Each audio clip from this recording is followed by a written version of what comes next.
Hello, and welcome to another edition of One Bad Veggies Root Beer Review, where in this review will be both handcrafted and artisanal.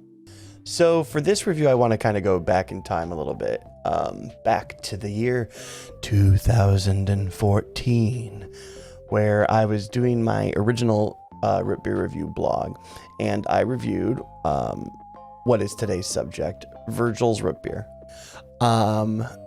I remember at the time it was kind of hard to find. I remember I had to go to a Trader Joe's, and around these parts, Trader Joe's isn't like super prevalent, but I remember I had to go to Trader Joe's to find it. A lot of people that I knew used to swear by it, think that, oh my God, it's the best root beer. It's the best.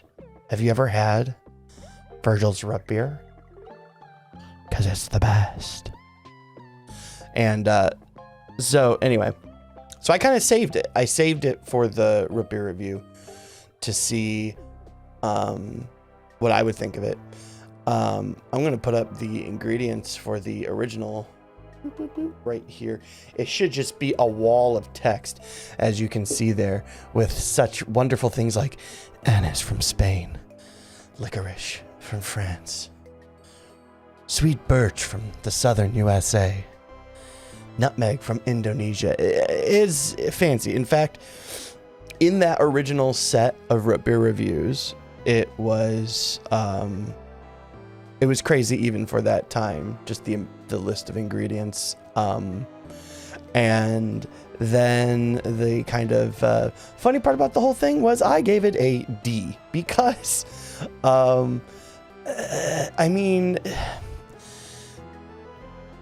first it was like kind of like minty and a little too much anise. That always happens. And the other thing too, it touted a bunch of ingredients that, like, if you could taste them, maybe it would be different, but it just kind of was overwhelmed by a couple of specific flavors that I wasn't a big fan of. So I gave the original Virgil's a D.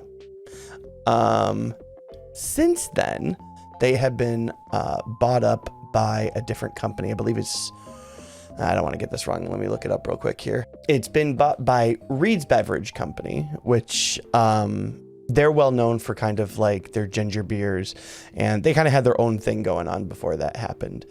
The reason I'm going to point this out, well, you'll see in a second. Let's just get into it and start with the ingredients. So I think what I'm going to do is I'm going to have the original ingredients over here, and then I will have the new ingredients pop up right here. And as you can see, big difference in what they're touting is in this since Reed took over.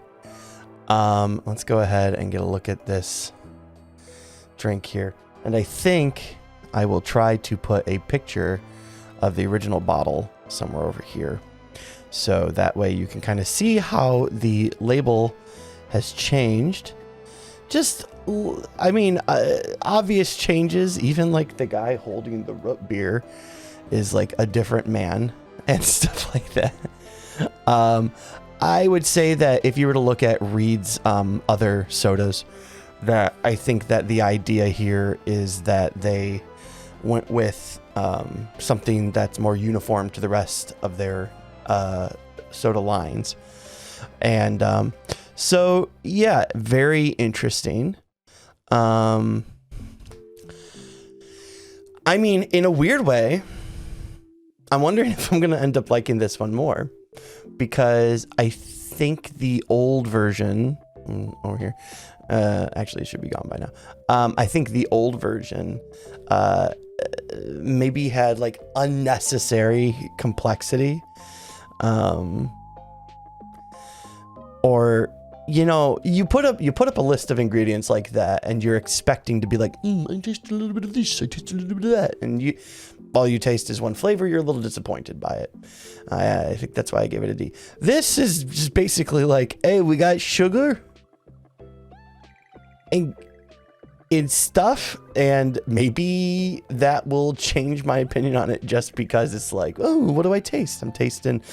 It's like I'm not going to be thinking to myself like, I don't taste molasses. I don't taste I don't taste you know, all these different flavors that they're touting inside of it. I'm going to be thinking like, oh, this is what I taste. So anyway, that's what I'm hoping, at least. Hopefully I like the new Virgils, because I can't imagine this is going to taste exactly the same. I mean, I don't want to assume anything, but I'm going to assume that however this is made is probably cheaper than the old way that it was made. And, you know, I didn't look in to see if there was any price changes or anything since it was bought by Reed's. But, I mean, I doubt they would, because I would say that Virgil's as a brand name is kind of known. I did notice too that, that they've taken off the award, that the award winner sticker that they had on the old one, because I mean, I'm assuming that this is just a completely different brew. So yeah, anyway, that's a lot of talking. All right, so let's go ahead and crack this open and get a little bit of hint of that scent, see what we got going on here. Well, so I went back and reread that original review, and the interesting thing is that I remember saying in the review that it smelled minty and like anise, and this one still definitely has that anise scent to it, but definitely I don't smell anything minty.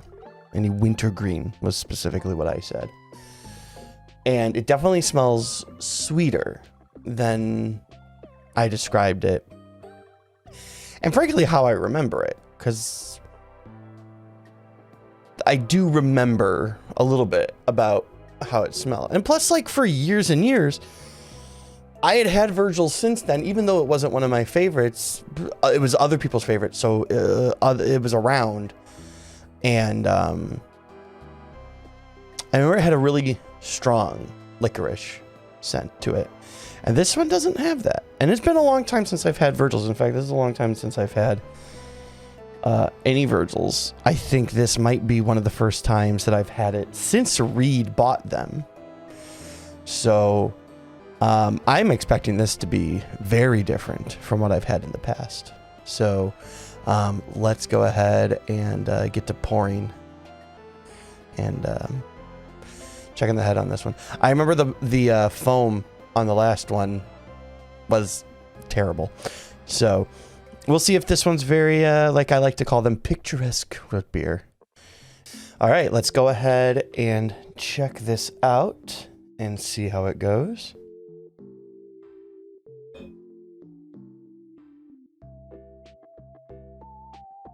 I mean, I'll say right now, again, look at that. No foam. No foam at all. I always worry a little bit about whether or not this is a problem with maybe it's flat or something like that, but it was fizzing. It's real. I think this is just a Virgil's thing. So, I mean, in the end, whether or not it has foam or not doesn't really end up changing the score at all. Honestly, the score is just about kind of the overall feeling I get from the drink. So anyway, yeah, that's a little disappointing, but not a surprise. But of course, here's the moment of truth. Get to taste the thing. Let's see if it's better or worse. So here's the thing. It has a different aftertaste than I remember. But up front, right away, it still tastes like liquid licorice. I'm not crazy about it. I think we all know where this is going. I will say this, it has a sweeter profile in the background. Like the aftertaste is more sweet. Whereas the other one, I remember the original one, you drink it, and then all you would taste is licorice for a little while. At least this doesn't happen with this one, because if it did, I mean, it's okay. Let's just get to reviewing it. What can I say? It's actually, I will say the positive is that even though clearly it has changed, the flavor profile is still similar enough that I think a person who did like Virgil's in the past is still going to like Virgil's now. Maybe they'll like it even more because, I mean, like I said, technically the aftertaste is better than the aftertaste of the original Virgil's. Besides that, it tastes a lot like how I remember it, which means clearly it's a D still. I'm not giving it higher than a D. I know that people really like Virgil's. I'm sorry. It's a D. It is the